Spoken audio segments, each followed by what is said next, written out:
Welcome to episode 78 of How About Them Huskies. I'm Connor, joined by Matt and Andrew, and it's been a couple of weeks since we last did our last How About Them Huskies. It was pretty much 2 weeks from today was our last one talking about McNeely Mahaney. So I feel like it's time for an update. What's going on in the UConn basketball world? I'm sure you guys saw our Shooting Stars episode with Jerome Dyson, which was our last upload here on the channel. That did well. All of our episodes have been doing really well recently, so we appreciate that support. We're trying to work on our next episode of Shooting Stars. That'll be our next episode of this podcast, more likely than not. So look forward to that coming up relatively soon, hopefully. But yeah, today, not too much news, but we kind of just want to stay in the flow of posting. There's definitely some stuff to talk about. This episode, you can see by the title, the draft lottery was this past weekend on Mother's Day. So we're going to be kind of going through that, seeing where we think our guys will go. Obviously, there's the two big ones in Clingan and Castle, but we're also going to make some fun early predictions about a month, 5, 6 weeks out from the draft, where the other guys will go, the other three. And I don't know, we'll get into the Karaban talk if we'll come back or not later, but yeah, we're going to predict where all five of our guys are going to go. But starting off with, we have a guy who transferred out, find a new home. Apostolos Roumoglou, two-time national champion. Apostolos Roumoglou is transferring to Richmond in the A10. I like the fit. I mean, he seems like, even though he didn't really play for us and there's not much to go off except like warm-ups and his occasional late game three, he seems like a guy who's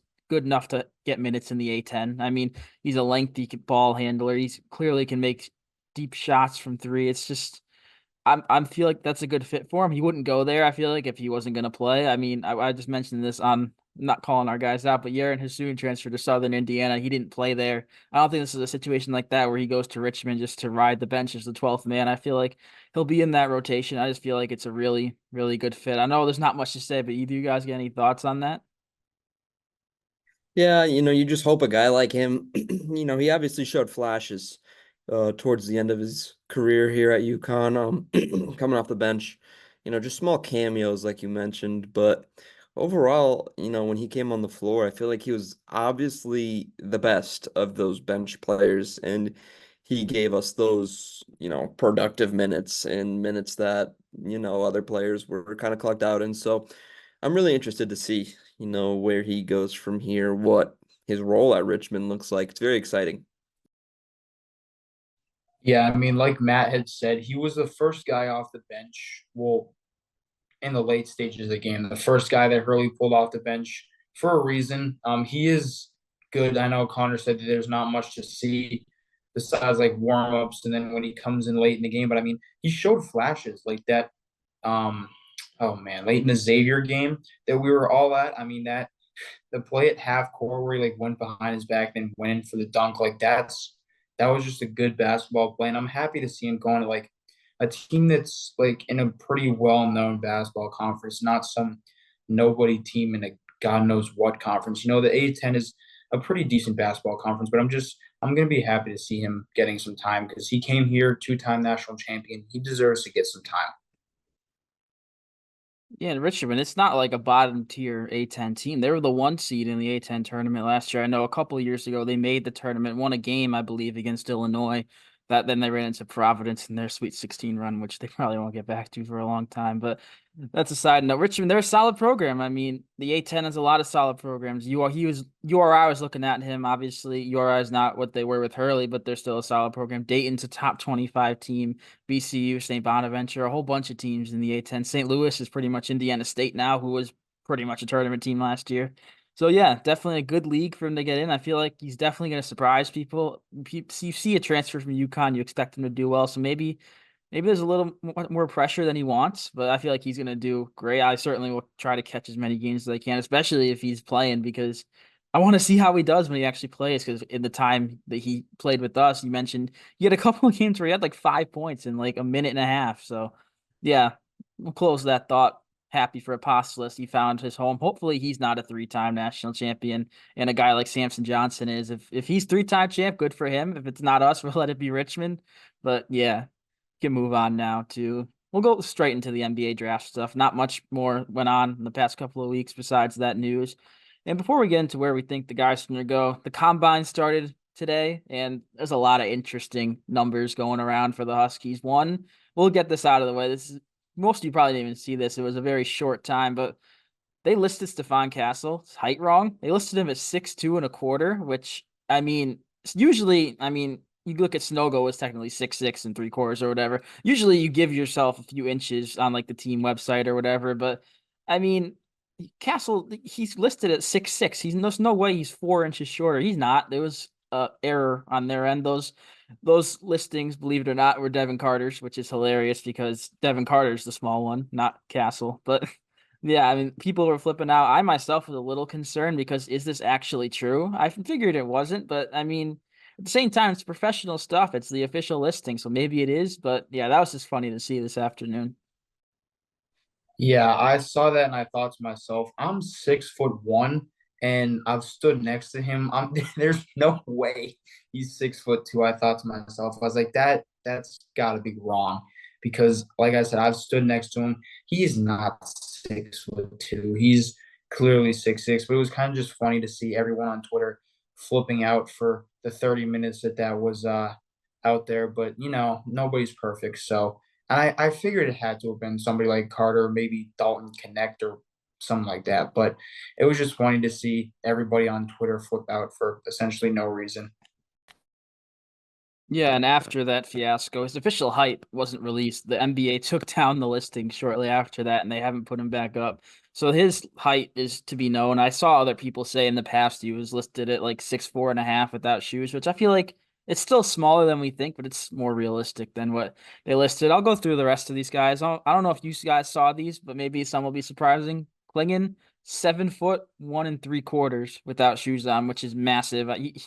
There's a chance we could have listed him at 7'3" this year with his shoes on, but Alex Karaban, he's listed at 6'8". He's 6'6 1/2", which I mean, I don't think that's crazy. It's smaller, but like I said, that's what they do in these type of things. Tristan Newton, he's listed at 6'5". He's 6'3 1/4" without shoes, which is again smaller than you want, but I mean, not crazy. He's a point guard. You don't need to be massive. And Cam Spencer, I believe he's listed at 6'4" with us. He's 6'3" without shoes on the dot. So it's a lengthy group. Obviously, we know that we watched them play all last year. But what caught my eye, and I just posted this on my Instagram page, is the 3-point drill, the 3-point star drill to be specific. I don't know what that drill is, what they have to do, but I mean, 4 of the top 6 guys as of now, and I think it was pretty much over, were UConn guys. Alex Karaban led the way, 84%, 21 for 25. Castle was in a tie for second. He shot 72% in the drill, 18 for 25. The same Castle that can't shoot at all and can't make a three, apparently. So that's interesting to see. Cam Spencer was also tied at the same 72%, and Newton was next up after him, tied for or in alone in sixth place at 68%. So I just that seeing those numbers, we expected out of our guys. We know they're good shooters, so I'm not surprised. But it just goes to show how dominant we were last year. I mean, you almost take it for granted. We had obviously it's a very awkward small sample size here, 25 3-pointers, but to have 4 of your starters in that group in the draft combine, just to have 4 of your starters even up for consideration, and we actually have 5 in the draft combine, which is crazy. Just we're going to look back at this team in the next 20, 30 years and feel like this might be the best team we ever saw. And just seeing stuff like this in the combine just adds to that. And you mentioned Stefan Castle's, 72% or whatever the ridiculous number was. These guys have had some time, obviously, since, the beginning of April. It's been a little over a month now since we won the national championship. I'm just really curious as to, the work that these guys are putting in, because I feel like Castle a month and a half ago probably wouldn't hit that many. I feel like there's definitely been a lot of work put in, and there will continue to be work put in. And I feel like some of, our guys are some of the most developable. I don't know what the correct word for that is, but I feel like that they'll progress really well just throughout the next few months into the NBA season. I mean, there's really no other way to put it. This was one of the best 3-point shooting teams in general I think I've ever seen. Like, there were very few games where we put up like under 70-ish points. A lot of that because of the three ball, but just in general, like I've never seen a team with more confidence shooting a three than this team. Obviously, we had a couple of the guys from this year's team last year and add Hawkins to that, but just in general, like it seemed like everybody on this team was perfectly fine shooting a three. Like, for example, the Purdue game, it looked like nobody else wanted to shoot a three except the little guy. What was his name? Number two. I'm not great with names. But everybody on our team wanted to shoot the three. I mean, for God's sake, Clingan had a couple of threes this season. So just in general, this was one of the best 3-point shooting teams I've ever seen, in my opinion. Yeah, definitely. And what does the NBA look for? Shooting. I mean, all these games are in the 120s, and not all the games, but you have games reaching 120, 130. That's because a lot of three-point shooting and having guys like that can stretch the floor, especially Karaban at a bigger 6'6.5" compared to the others.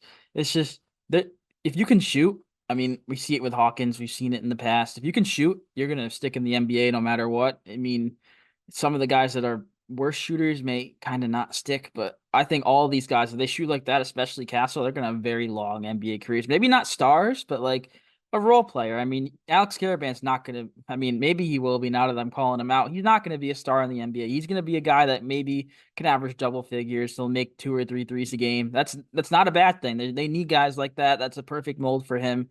So if you could shoot, long story short, I feel like you're gonna stick in the league. On the contrary to that statement, I am also noticing, a small trend within the NBA recently, which helps one of our guys, Donovan Clingan. These rim protectors are becoming super valuable. So, just to name a few, there's Rudy Gobert, who's on, the super successful Timberwolves currently. Just blew a 12 lead, 2-2 right now, but that's besides the point. Victor Wembanyama, obviously Donovan Clingan is not Victor Wembanyama. They just share similar shot blocking traits. Kristaps Porzingis of the Boston Celtics. There are a lot of great shot blockers right now in the league, and I feel like Donovan Clingan, the second he comes into the league, will insert himself right into that conversation of is he one of the best rim protectors in the league?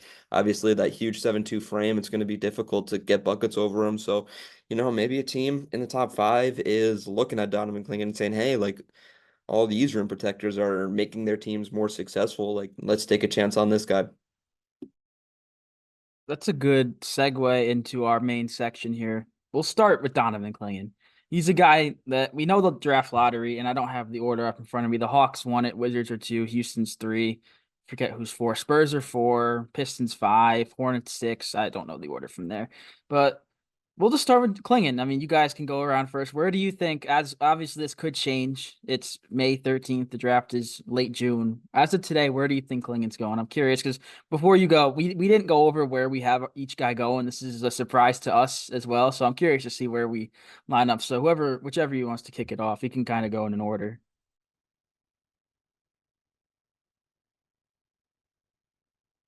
Either of I, you. Andrew had his hand up. I thought he was going to say something. I'm sorry, but I'll come in here. I'll say there's a couple good fits. Obviously Washington could use him. They're lacking some size, but I don't think they're going to take him with the number 2 pick. I feel like um, there are questions about Klingon's health and whatnot. I feel like at number 5, the Detroit Pistons will take him. I mentioned before we started that, in my opinion, Donovan Clingan has the highest floor out of anybody in this draft. And I feel like the Pistons, they need a big guy. I mean, who do they have right now? Marvin Bagley Jr. starting. So they need a big guy. They need some rim protection. They need some help for Cade Cunningham, a big man in the paint. So I have a feeling that Clingan at 5 will probably be the first Husky off the board. Mainly because the Pistons probably see him as the safest pick. And I feel like he gives them, the most at that selection.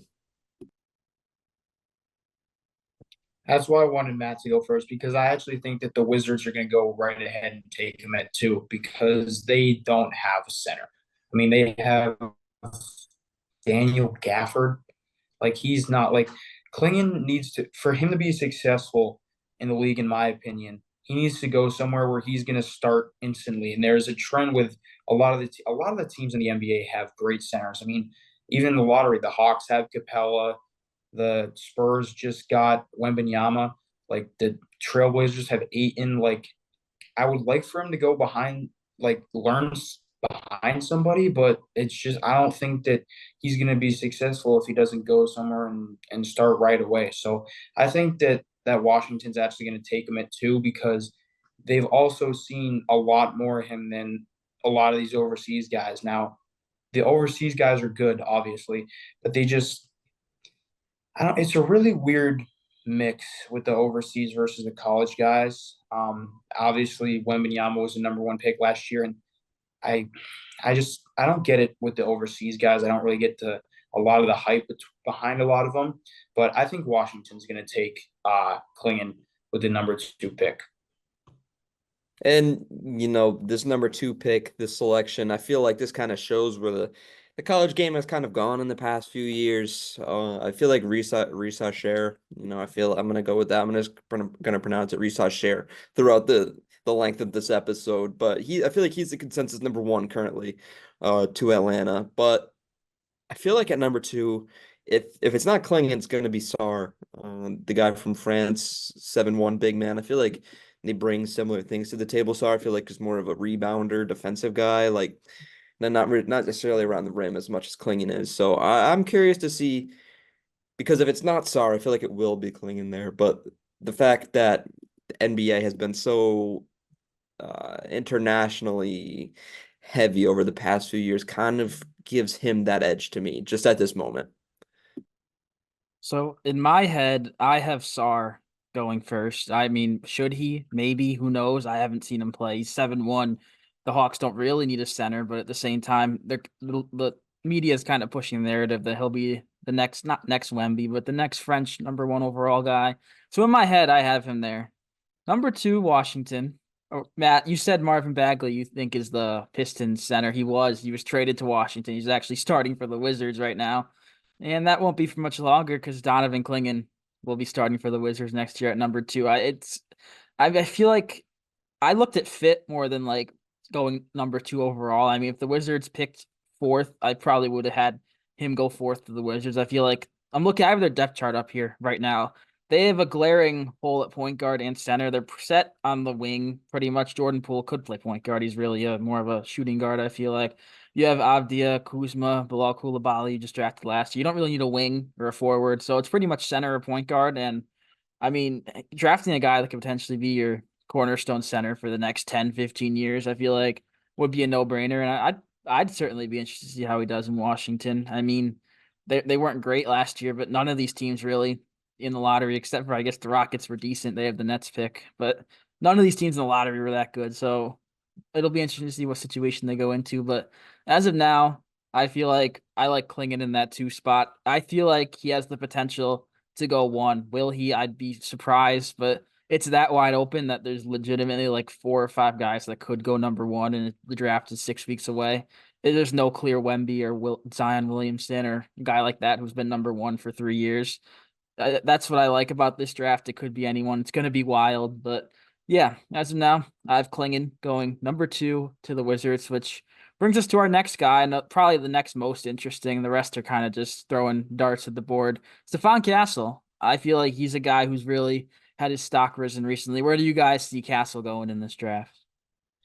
I'm about to go back on my word. I just said that that I feel like Klingan will be the first Husky off the board, but I just thinking more into it, I don't really think that that's going to happen. I feel like I'm looking at San Antonio at number 4, and they really need someone to get the ball to Wemby. And, they could use more of a defensive facilitator at point guard, someone not named Jeremy Sohan.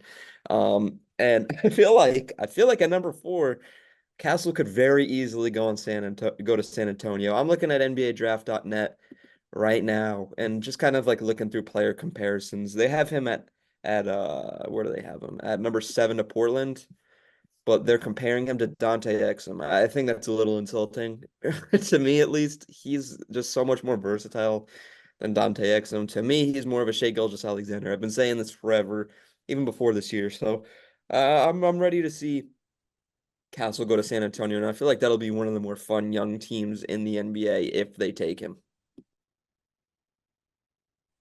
Now, unfortunately, Matt kind of ruined who I have him going to, but the Trailblazers are going to be a top 6 team in the West because they're going to take Stefan Castle. And their team is going to consist of Anthony Simons, Scoot Henderson, DeAndre Ayton, Robert Williams, and a bunch of other people, including Stefan Castle. I just think that Portland's going to take him. I should say it's going to be one of the 2 teams that have two picks in the lottery, and that's San Antonio and Portland. Now, do I think he's going to fall all the way to 14? No, but I could see two things. I could see him either going to San Antonio at 8, not quite 4. I think San Antonio is going to take a guy before him, and if he's still there at 8, then they'll grab him. Or I could see him going to 7 for Portland, because I think he'd be a perfect type of player in Portland, because Portland's team is just full of athletes, and they always have been. So I just, of all the teams in the lottery, I see Castle fitting in mostly with the Trailblazers, and he's going to make them a great team like they were with Dame and McCollum. I agree with that. I could see him going to either the Spurs or the Trailblazers. They each have, like you said, multiple picks. I don't think the Spurs passed on him twice. I don't think they passed on him once. I agree with Matt, and I had him at 4. I mean, it's just he fits in perfectly. They have Trey Jones, who's a solid point guard, but I mean, pair him with Castle. You obviously have Wemby. It's just I feel like this is a perfect fit. I feel like he'd fit well in a Greg Popovich system. Who knows how much longer Pop will be coaching there? Probably not for the rest of Castle's career. That'd be very surprising, but I feel like he fits in that system well. He's a winner. He's a guy that the Spurs team they're gonna try to win now as much as they can. Obviously, they finished 22-60 with one of the most talented players in the league, even though he was a rookie. So they're not gonna try to tank again to get another high pick. They're gonna try to be competitive. I feel like taking a guy who's won that championship like Castle is gonna really help that. And this is a side note. I mean, imagine Donovan Clingan going to the Spurs. I don't think it's out of the realm of possibility because Wemby can play like a forward. He's not a true center like Klingan is. Imagine those two next to each other. That'd be something we haven't seen probably ever, but if not in a really, really long time. That's wishful thinking, but yeah, I have Castle going for 2 top 5 picks. And obviously, I just mentioned Jeremy Sohan, at them trying to put him in the point guard role, it not really working. I feel like Stefan Castle is that ideal Jeremy Sohan that they wanted to play that point guard. Obviously, Sohan has like maybe like 2 or 3 inches on him, but that it's that kind of build and that kind of facilitator role that they wanted him in. I feel like Castle kind of fits that mold how Popovich wants. Just gonna say one more thing real quick. This is a draft like that there's no like it's really hard to do a mock draft for this draft because it's all about the team's needs. I mean, whoever got the first pick knew that they were going to take Wemby. That's a once in a probably century type of player. Anybody, even if they already had a center, like Connor said, he can pretty much play any position. So they obviously whoever had the first pick was going to take him, but this whole draft is just about what teams need, and that kind of takes away from the whole who's who's going to be what number pick because just because a guy is a higher draft pick per se doesn't mean that they're necessarily better than the players who are taken after them. Like for instance, in my opinion, the guy whoever the Hawks take at 1 isn't better than Klingan. But the Hawks really don't need Klingan because they have Capella locked up for at least 2 or 3 years. So this draft is just kind of weird because there's no consensus like top 5, top 3, like there have been in recent years. So it's kind of weird because you don't really see this that much. But I just wanted to point out that just because of like what pick you're drafted at doesn't mean you're better or worse than the people who are drafted before or after you. Yeah, the consensus is that this is one of the weaker draft classes we've seen in a while. I think it was Bill Simmons. He said like out of the last 25 drafts, this is one of the 3 weakest. I mean, I might agree if we didn't have our guys near the top. Like if you take out Klingan and Castle and say they went to like I don't know, Syracuse and Providence instead, I'd agree with you. But seeing 2 of our guys potentially in the top 5 and them saying it's weak, I can't agree with that. I mean, there's talent all the way around. I agree. There's no Wemby. There's no guy that's gonna instantly be a star. There may not even be an all-star in this class. Who knows? But there's a whole bunch of good role players. We got a whole bunch of good role players we're throwing in there. And yeah, I just agree with that whole weak draft class. I mean, could I see their argument? Yes. I mean, there's no clear first pick. I mean, it's just I don't know. I just some of the comparisons I saw I disagree with. In this whole weak draft class conversation, I kind of, think of hypotheticals last year. Obviously, Wembanyama was the clear-cut number 1 pick. Miller and Henderson kind of went back and forth throughout all the mocks. But after that, if you took our best player from this year, I'd say Donovan Clingan. He probably would have gone number 4 right to Houston. And I mean, Castle would have been a top 10 pick. Anthony Black went 6 to Orlando. It's all, if there was a Wembanyama in this draft class, I feel like people wouldn't be saying all this. I mean, Brandon Miller went to Alabama and was their first draft pick, in the top 10, and who knows how long. Colin Sexton is the last name that comes to mind. Um, People thought Scoot was going to be a lot better than he was his rookie year, and then the Thompson twins were just kind of like shots in the dark, in my opinion. So, just like if there's just so much more talent this year, I feel like.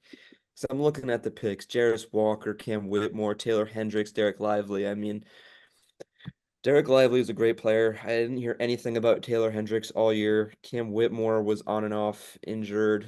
Jarris Walker, underwhelming. Anthony Black, underwhelming. The Thompson twins, on and off. So I feel like if you take, our guys this year and you stuck them in last year's draft, we would have some more top 10 picks. So I mean, the depth thing really it's all up in the air. Might have lost Andrew there. I'm sure he'll be back. But yeah, I agree. I mean, you look at the rookies this year. I don't think the all rookie teams were announced yet. If they were, I can't find it in the first 2 links on Google. But look at the guy picked 18th and 19th, Jaime Jaquez, Brandon Podziemski with the Heat and Warriors. They're 2 of the best rookies this year.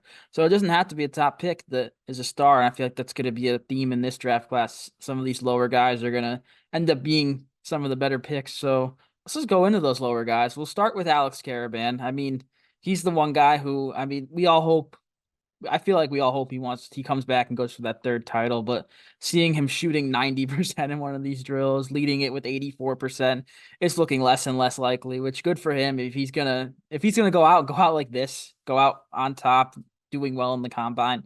But where do you guys see Caravan? I feel like he has one of the bigger ranges of all of our guys. He could be a late first, early second. What's your guys' initial feel? Well, I couldn't tell you what just happened with my connection. I kind of left, but I think Caravan's going to be a early second round pick, and I think he's actually going to go to the Indiana Pacers wherever they pick. I think he's a perfect. I know this is kind of specific, but I think he's a perfect fit for a team like that based on just how I've watched them. Like they pretty much beat the Knicks with their 3-point shooting both games in Indiana. So I think that he's going to go to the Pacers because he's a fantastic 3-point shooter, and that's honestly that's their team is made of just good shooters, and I think he'll definitely bench behind Pascal Siakam. But yeah, I think wherever the Pacers pick is where Care 36th is the Pacers.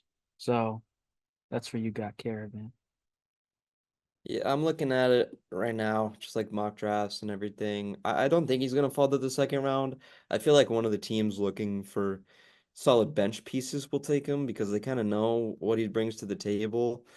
Then again, his frame kind of gives me, weird vibes. Like maybe he could fall, but I'm really hoping that he falls to the Celtics at 30 and they take him because what they can do with some of these shooters, look at Miami. I feel like we're kind of following that mold with Sam Hauser here. I feel like Caravan will kind of fall into that, slot shooter role, just stick him in the corner on the arc, and I feel like, he'll produce and he's shown that he could produce. He's very level-headed. He's a Massachusetts guy, so I'm gonna go with Caravan at 30 to Boston. I once again agree with you. I have Caravan at 30 to Boston. I just feel like I don't follow the Celtics as closely as you do, but I know I mean, shooting, it's what you need in the NBA. He's a guy that I assume would play right away in the rotation, at least be close. I feel like backing up Tatum at the 4, I feel like that's a perfect fit. But Caravan's a guy, and you can't say this about everybody. He's the guy you could probably say 27, 28 out of these 30 teams. He's the perfect fit. I feel like I can't, I had him in my second round originally. I'm trying to remember where exactly. I might have had him also going to San Antonio with Castle at 35, but I decided there's no way, especially seeing what he's doing today, he'll fall to the second round. So I figured I'll stick him in Boston. I thought about Denver, but maybe I have someone else going to Denver. I don't know. We'll get to that in a second. But yeah, I have Karaban going 30 to Boston. And we'll go to Tristan Newton next. Tristan Newton, obviously, a guy who's we didn't going into this year, this college season. I don't think any of us expected him to get drafted. I feel like if he doesn't get drafted at this point, it'd be a shock. Where do you guys have Tristan Newton going? Or if you don't have a destiny, a number, what team? And I can tell you a pick they got. I think this is the honorary UConn Charlotte Hornet that we're looking at. At number 42, I can just see it. He'll come in, he'll be back up to LaMelo Ball. LaMelo Ball is always injured, and they need depth at that position. Obviously, losing Devontae Graham, and it's just they're just a mess. And they love the UConn guys. I could very easily see Tristan Newton going at 42 to Charlotte. This when we texted about our picks being interesting, this is the one mainly that I was referring to because I think he's going to have a lot more games at Stores South because the New York Knicks are going to take him. That's what I think. I think that he's going to play behind Jalen Brunson, and I think that I feel like he'd be a good fit for a team like that off the bench. I don't know if he's going to play in the G League or not. I don't know. I was taking him to play behind Brunson. It might be a shot in the dark, but I don't know. I feel like I can see him playing for the Knicks. There's some teams that I just can't see him playing for. I couldn't see him playing for the Celtics. Honestly, I don't think I could really see him playing for Denver either. But after a lot of looking at the order and the names who I think were going to be available, I think he's going to play for the Knicks. So the Knicks pick 38th in the second round. This also is going to change because I feel like every other second round pick is traded. But Knicks pick 38th. Charlotte, they pick 42nd. So that's where we got them in. I said my picks are interesting. You kind of call them out there. I mean, I have stuff to back it up, so I'll go with this first. The NBA Draft Combine 5-on-5 rosters came out today for the games on Tuesday, which is today when you're watching this, most likely. Karaban's on a team. He's on Team St. Andrews. Not sure the background of that name. You got Spencer on Team Forehand Kelly. Again, not sure what that means, but this is usually for the guys that are like second round guys, maybe undrafted, just trying to really show off. There's 4 teams with roughly 10 or 11 guys on it. Tristan Newton's not on any of these teams. So there's a couple of possibilities here. One, he's just betting on himself and he's thinking, I don't need this. I'm good enough, which I don't think is wise. But if that's the case, that's the case. In other cases, they just didn't add him on the roster because clearly they're not good at getting information correct. He's a guy that would most likely be playing in one of these games. He's at that level of a second round guy. But maybe the third is a team went up to him and said, we see what you're doing. Final four most outstanding player. We'll give you a first round promise. It's a reach. I agree. I think it's a reach, but I'm looking at a team that has championship DNA, a team that could really not really use a guy, but sort of solidify their bench. Why not Denver?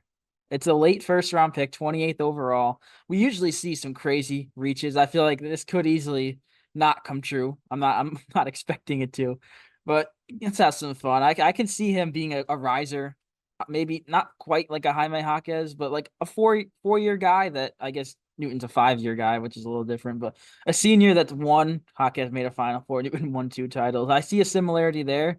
Obviously, Jaquez he's not more talented, but he has different skill set. I'm sure you guys know what I mean, but why not? I mean, Denver's a team that they're usually fairly picky. They drafted Christian Brown right after he won out of Kansas last year. Julian Strother, who was with a very good Gonzaga program. They never won, but they were close a few times. Why not Tristan Newton? I mean, I just want to see one of our guys go to a team like that. I feel like he could also play. I mean, you look at what Brown's doing off the bench. I could see Newton filling a similar role, maybe not playing as much, but yeah, as my reach of the day, I'm going Tristan Newton, first round pick, 28th to Denver.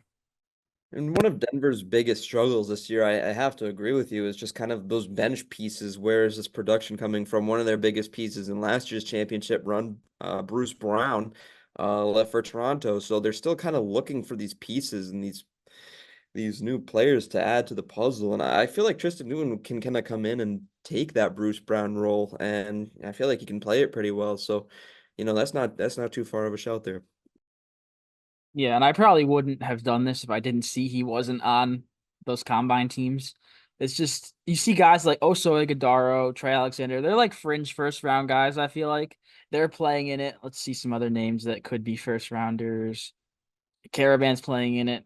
I mean, I just feel like he would be here if he needed to, which is a weird way to put it. But yeah, long story short, I'm taking a shot. If I'm right, I'm right. But yeah, let's move on to our last guy, Cam Spencer, another guy who going into the year we didn't think would have a chance to get drafted, and another fifth year guy. But where do you guys see Cam going? He's another dude, just shoots the ball, could fit in a bunch of places. He's the one I think the Celtics are going to end up taking at whatever the heck their second rounder is, like 54. Is that it? Yeah, 54. I think he's five, somewhere around there. I think he's the one the Celtics are going to end up taking because he's a guy who's going to live in off of that 3-point shot. I mean, he's taken with his pump fake, he goes for floaters and stuff too, but I feel like he's going to be a guy who's going to be like a Sam Hauser that we've had. He's just going to come in to hit threes. And like we saw last year, Jordan Walsh hasn't really worked out for the Celtics because the Celtics don't need a player like that. I feel like that's why they didn't take Andre Jackson either. I mean, this starting five is probably the best in the league, and we've got really good bench players too. And we just need certain spots. And there's sometimes in games where we need 3-pointers off the bench. So I think Cam Spencer is going to be a Boston Celtic, and I would be thrilled to see that because, like Matt, I'm also a Celtics fan. Have you ever seen a player more ready to go and suit up for the Indiana Pacers? I'm not sure. I feel like at 50 or 51, they're going to take Cam Spencer because Cam Spencer is a heart and soul guy. And I feel like, the state of Indiana kind of needs that. They have the pieces there with Halliburton and Siakam. We're obviously going to see how the series plays out against New York. But I feel like he would be productive there. I mean, you look at guys they have, who aren't the biggest of frames. Let's just say hypothetically, TJ McConnell is that guy. I feel like Cam Spencer has the potential to be better than TJ McConnell, and I feel like he can come off the bench and give them productive minutes. I feel like that would be a fantastic pick for them at 50 or 51. And Cam, he's a guy I was between a few teams with. I like the Celtics pick, but I sent Karaban there. So could they take both? Yes. I feel like they kind of fill similar roles, so that it's kind of redundant. Pacers, I can see. I mean, maybe even like a Warriors that play with his brother. I mean, the Warriors are probably going to still try to win at least one more year with Curry in that core. Why not take Cam Spencer? But maybe this is, I mean, I don't think it's a reach as much as Newton, but compared to you guys, it's a little bit of a reach. I have him 45, Sacramento. I mean, you look at the Kings, they had a down year this year from last year. You have De'Aaron Fox, Domantas Sabonis, Keegan Murray at the four, Harrison Barnes. The shooting guard position is kind of like not a revolving door, but Kevin Herter, Keon Ellis, Malik Monk is there. He's really a sixth man. I feel like Cam could enter a rotation like that and kind of flourish. I mean, Keon Ellis. I remember watching some Kings games. He was starting. I think Cam Spencer's better than that. No offense to him, but I feel like they do similar things. And Cam's a great shooter, but I don't know. I could see him fitting in there. He'll fit in anywhere. Like I said, he could go to any of these teams, but I just feel like the Kings are certainly in win now mode. They won 46 games this year and just were unlucky there in the West and didn't make the playoffs. But I feel like drafting a guy that is ready to win now as opposed to a project. It's a second round pick as well, so kind of taking a shot in the dark. But I like Cam going to Sacramento. Before we finish up here, can we just take a minute and appreciate the rise of Cam Spencer because it's pretty crazy. Just obviously coming from Loyola, Maryland to Rutgers. And I mean, in 1 year at UConn, he went from a guy who probably wouldn't have had a shot in the NBA. I mean, he was more of an inefficient, sort of role player at these schools. He was never the guy, and he was one of our guys. He was debatably our best scorer. And now we're talking about him getting drafted, which to me is just absolutely insane. So shout out to Cam Spencer. Keep working.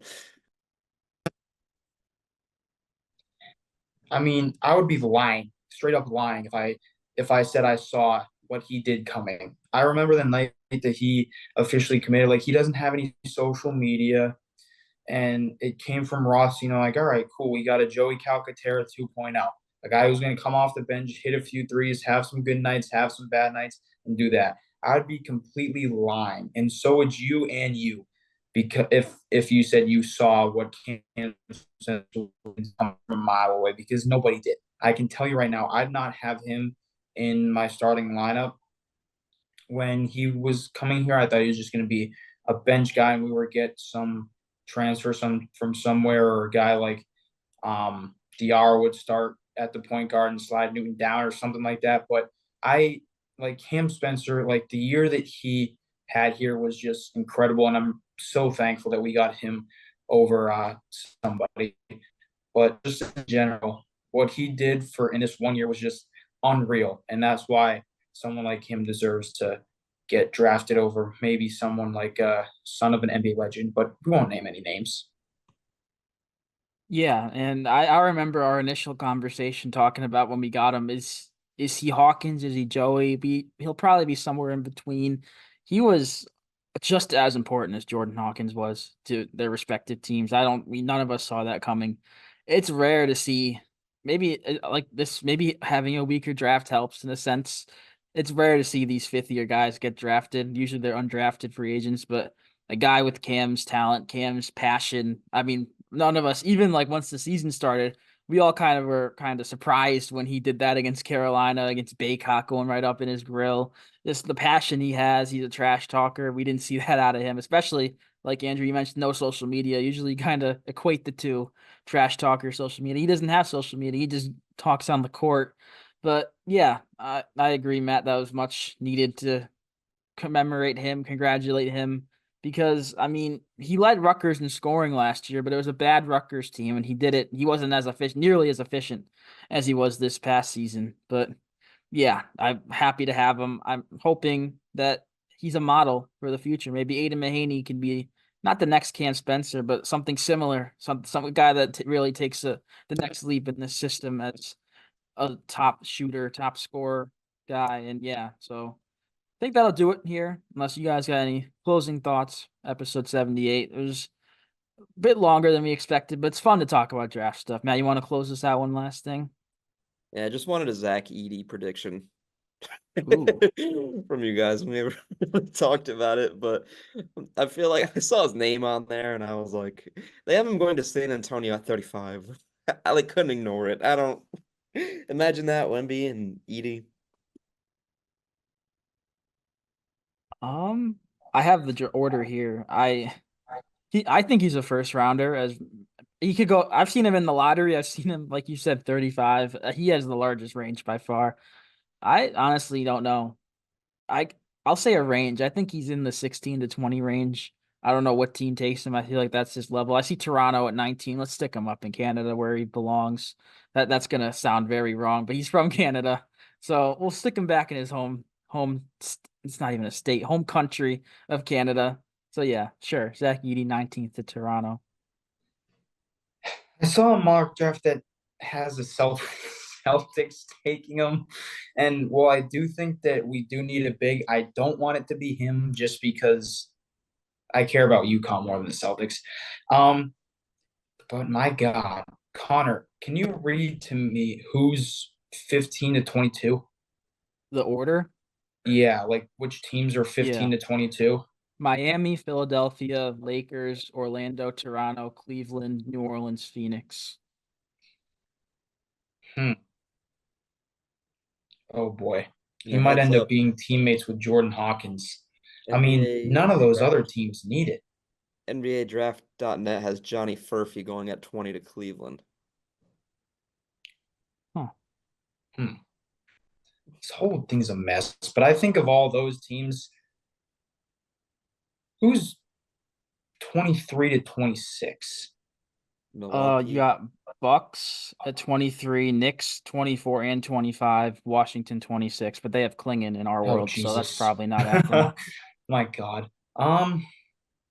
You know what? He's gonna be teammates with a former Husky because he's either gonna end up in Milwaukee or New Orleans because those are the only teams that I see that could use him. I mean, he's not gonna go play for the Lakers. I'm like with Davis still no. Like I don't know. It's really weird for that because like there were times where he was maybe a second round pick, but now because of that stupid tournament run, He's a first rounder, but then again, he didn't get owned by, I don't know. He's a very weird player to get like make a place for. So I'm gonna say he's gonna go to Milwaukee at whatever that is, 20, like 4, 5, 3, 3. one of those. Yeah.